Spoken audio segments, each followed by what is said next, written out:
안녕하세요. 오성입니다. 여러분 온라인으로 들었던 첫 번째 수업이 어땠는지 궁금합니다. 여러분들 댓글에 이런저런 여러분 생각뿐 아니라 자료도 같이 담아서 올려줘서 정말 고맙습니다. 사실 학교도 교수님들도 코로나19로 인해서 이렇게 급히 준비한 이 온라인 강의가 쉽지 않은데요. 조금씩 마음 여유롭게 하고 저희 긍정적으로 수업에 임했으면 합니다. 곧 만날 거니까요. 이 기다림을 마음에 담고서 이 강 시작하겠습니다. 여러분 언제 처음 커피 마셨나요? 네, 또 어떤 커피 처음 마셨죠? 어떤 친구들은 엄마의 그 달달한 커피 믹스 한 숟가락 이렇게 받아서 마신 게 처음이었을 수도 있고요.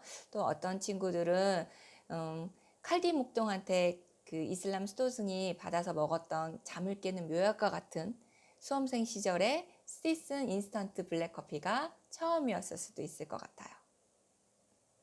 또 어떤 친구들은 성인 되어서 커피 마셨던 친구들 같은 경우에 친구들하고 스타벅스에서 마시는 그 이름도 매력적인 카라멜 마키아토가 첫사랑의 커피였을 수도 있을 것 같고요. 그런데 생각보다 그 많은 사람들이요, 커피를 아직 안 마신다라는 사람들이 좀 있습니다. 아마 이 강의 듣는 친구들도요, 저도 커피 아직 안 마셔봤는데요, 라는 친구들도 있을 것 같아요. 그런데 커피는요, 그 우리나라에서 커피를 처음 마셨다고 하는 누구? 그렇죠. 고정왕. 고정왕이 이름 붙인 양탕국이라는 이름처럼요. 그 서양에서 온 시커멓고 쓴맛의 국인 것을 여러분들 알고 있을 겁니다. 여러분들은 그 외식에서 좀 배운 사람들이잖아요. 그래서 좀 잘 알고 있겠지만 이런 커피가 열매의 씨앗을 볶아서 만들어서 내린 것이라는 것을요. 실제로 아는 사람들은 그렇게 많지 않을 것 같아요. 그리고 이 커피 열매의 종류가요. 130여 종이 된다는 사실을 아는 사람은 아마 더 조금일 것 같아요. 네, 생각보다 많은 커피 품종이 있죠. 그래서 저희가 다 알 수는 없지만요.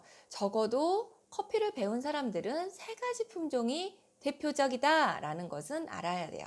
그래서 저희가 나중에 로스팅 하거나 다른 커피 메뉴를 만들 때 오늘 잠깐 다룰 이 세 가지 품종에서 뻗어진 여러 가지 품종을 알아야 이거를 응용을 할 수가 있거든요.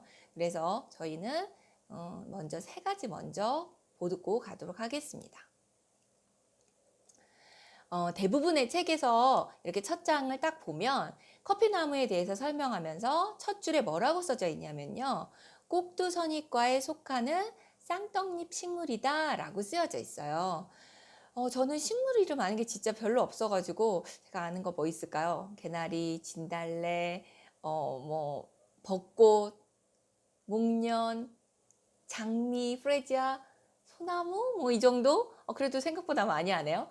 진짜 이런 게 다여가지고 제가 그 커피 나무에 대해서 처음 공부할 때 이 첫 장 첫 줄에 이렇게 딱 써져 있어갖고 이게 뭐지? 라고 전 굉장히 당황했었거든요. 그래서 좀 찾아봤더니 생각보다 어려운 계보를 갖고 있더라고요.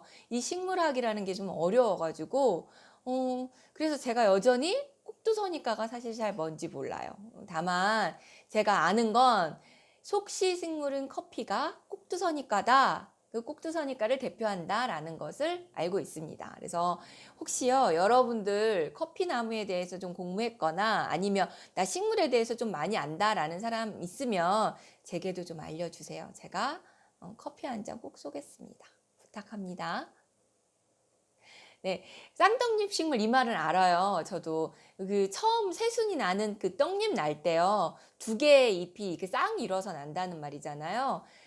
제가 이제 커피나무 기르고 있는데 이 파치먼트 상태로 길러진 그 화분은요. 그러니까 심어진 화분은요. 기르기가 어려워요. 그래서 보통 어떤 걸 사냐? 쌍떡잎이 난 화분을 사서 기르기 시작하거든요. 물론 이것도 기르기 어렵습니다. 제가 최근에 10년도 넘게 기른 커피나무 두 그루를요 동사시켰어요. 제가 왜 이렇게 안타까운 사건이 있었는지 뒤에서 잠깐 좀 얘기해 보도록 할게요. 굉장히 커피나무 기르기 어렵거든요. 음, 제가 좀 전에 그 130여 종의 생각보다 많은 커피나무 품종이 있다고 했잖아요. 그 중에서요, 세 가지가 원종이에요. 원종이 그러니까 대표되는, 그러니까 그 근원이 되는 종인데, 그 중에서 다시 두 가지가 우리가 일상적으로 접할 수 있는 커피 품종이에요. 3대 원종 하면 아라비카, 카네포라, 리베리카 이렇게 세 가지를 듭니다. 그래서 전 세계적으로 이렇게 경작률을 볼 때는 아라비카가 70%, 카네포라를 대표하는 로부스타가 30%. 그럼 리베리카는요? 이제 리베리카의 품종은요, 1% 미만밖에 안 되기 때문에 이 퍼센테이지도 들어가지 않는다라고 합니다. 그래서 이제 이 퍼센테이지는요, 책마다 좀 다르고요, 연도마다 좀 달라요. 농작물이기 때문에 해마다 조금 다르지만 명확한 건 아라비카 품종은 계속 경작률이 올라가고 있고요. 로부스타 품종은 경작률이 계속 낮아지고 있어요. 리베리카는 거의 찾기 힘들고요. 왜죠? 네, 맞아요. 혼자 묻고 혼자 답하고 봤는데 사람들이요, 이 아라비카 품종을 더 많이 찾으니까 가격을 더 좋게 받을 수 있는 농사를 지어야 되는 사람들 입장에서는요, 돈이 더 되는 아라비카 품종을 더 기르고 싶겠죠, 당연히. 그럼 왜 아라비카를 찾을까요, 사람들이요? 맞아요. 그 아라비카가요, 더 맛있어서 그래요. 크게 보면요, 크게 보면. 그럼 로부스타 맛 없나요? 저는 적어도 오늘을 사는 현대인의 입맛에는 그렇다라고 생각을 합니다. 이게 이제 미래에 어떨런지는 또 모르겠는데, 지금 이제 코로나19로 몸살 앓고 있잖아요, 전 세계가. 이런데 갑자기 로부스타의 쓴맛을 나타내는 게 이 코로나19의 예방이 된다, 이런 이슈가 있지 않는 한 아마 지금을 사는 현대인의 입맛에는요, 이 로부스타의 이 쓴맛 때문에 인기가 있을 수가 없을 것 같아요. 갑자기 코로나19 생각하니까 이 진짜 코로나19 팬데믹 걱정인데요. 이런 영상 제가 지금 혼자 말하고 혼자 묻고 혼자 답한다고 했잖아요. 이런 영상 찍으면서 여러분을 제가 드는 생각이, 빨리 하루라도 여러분들 얼굴 보면서 수업하고 싶다라는 생각을 아마 저뿐만 아니라 이런 영상을 찍는 모든 교수님들이 그렇게 생각을 하실 것 같아요.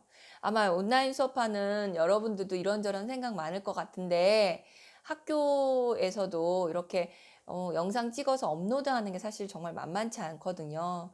여러분들 지난주에 이렇게 딱 오픈되었을 때 이게 잘 될까 안 될까 교수님들 정말 학교에선 더 걱정했었어요. 근데 다행히 좀 수업이 원활하게 진행이 돼서 정말 다행이고요. 그러다 보니까 제가 이렇게 당연하게 생각했던 학교의 개강, 그다음에 여러분들과의 수업, 또 반갑게 보고 이름 외우고 인사하고 밥 먹고 수다 떨고 이런 진짜 아주 사소한 것들이었잖아요. 근데 이런 사소한 것들이 진짜 얼마나 세상 그 소중한 거였는지 제가 정말 몸소 느끼고 있습니다. 그래서 여러분들 어렵지만 서로 이렇게 위로하고 따독이면서 힘을 내서 저도 다시 힘을 내서 이렇게 좀 해보도록 하겠습니다. 로부스타의 쓴맛 얘기하다가 옆으로 이제 샜는데요. 다시 돌아와가지고 아라비카는요, 이렇게 쓴맛을 가진 로부스타보다 단맛과 신맛, 그리고 여기에다가 향기를 더했어요. 그래서요, 현재를 사는 사람들한테는 인기가 있는 거죠. 그거에 비해서요, 지금 거의 사라진 그 리베리카 같은 경우는요, 정말 엄청 쓰거든요.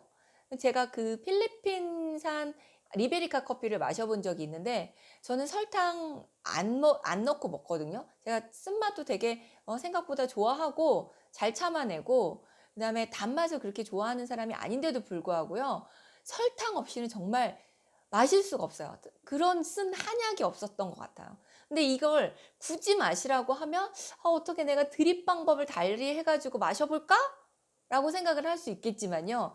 제가 생산국도 아니고 자국민도 아닌데 내가 굳이 수입해서 마시는 우리 이런 나라에서 이걸 마실 이유가 없다는 거죠. 그래서 아마 당연히 시장에선 없어졌을 것 같고요. 같은 이유로 해서 로부스타도 생산율이 줄고 있다고 생각이 듭니다. 그래도 로부스타는요, 병충해, 질병 이런 거에 강해서요, 굉장히 경작이 쉬운 편이에요. 그리고 가격이 싸다는 경제적 가치가 있어서 여전히 20-30%의 생산률을 보이고 있습니다.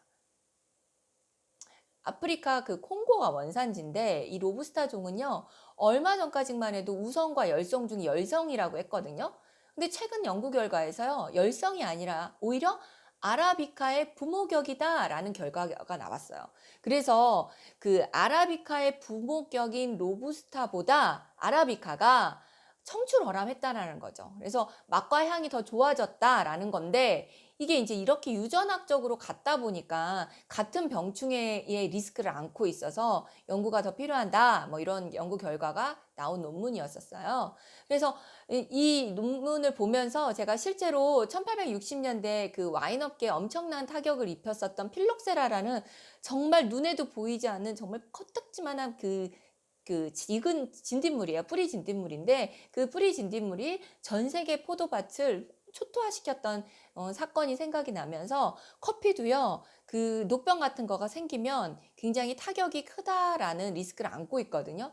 그래서 전 세계 이 코로나19로 팬데믹에 빠진 것처럼요, 커피 나무도 이럴 수 있다는 그 리스크가 있다라는 거를 생각이 들었었어요. 그래서 더 연구가 필요하다라는 거에 그 10분 공감했습니다. 다시 이제 자꾸 코로나 얘기를 자꾸 빠지는데 다시 로부스타 얘기를 마저 하면은 그 커피 나무는요, 열대하고 아열대에서 자라는 나무예요. 그래서 이 커피 나무가요, 근데 생각보다 센시티브해요. 그래서 특히 아라비카 커피는요, 예쁜 여자 같다고 한다면 로부스타 커피는요, 씩씩한 남자 같아요. 그래서 이 600m 정도의 비교적 낮은 곳에서, 고도가 낮은 곳에서요, 이 로부스타는 별 신경 쓰지 않아도 되게 잘 자라고요. 병충해에도 좀 더 강한 편이고 수확량도 아라비카에 비해서 헥타르당 약 2배 정도 많거든요. 그러다 보니까 이 가격도 싸고요. 카페인의 함량도 많고 그 향은 좀 적지만 쓴맛이 강해서 바디감이 강하게 느껴져요. 그래서 인스턴트 커피나 저가의 커피에 사용되는 아주 딱인 커피입니다. 베트남이 이 로부스타 생산의 주도적 국가고요. 그거에 비해서 아라비카는 제가 예쁜 여자 같다고 했잖아요. 약 800m, 고도가 800m 이상인 그곳에서 자라는데 좀 더 좋은 커피일수록 고도가 높은 곳에서 자라요. 예쁜 여자는 콧대가 높잖아요.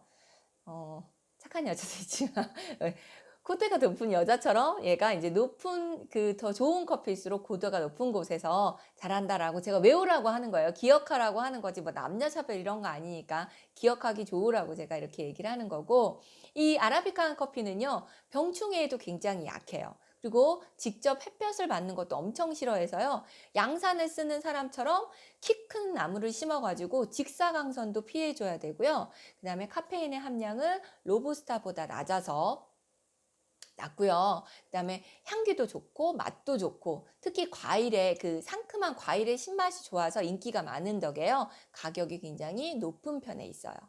그렇다 보니까 원두 커피용으로 사용되고 있습니다.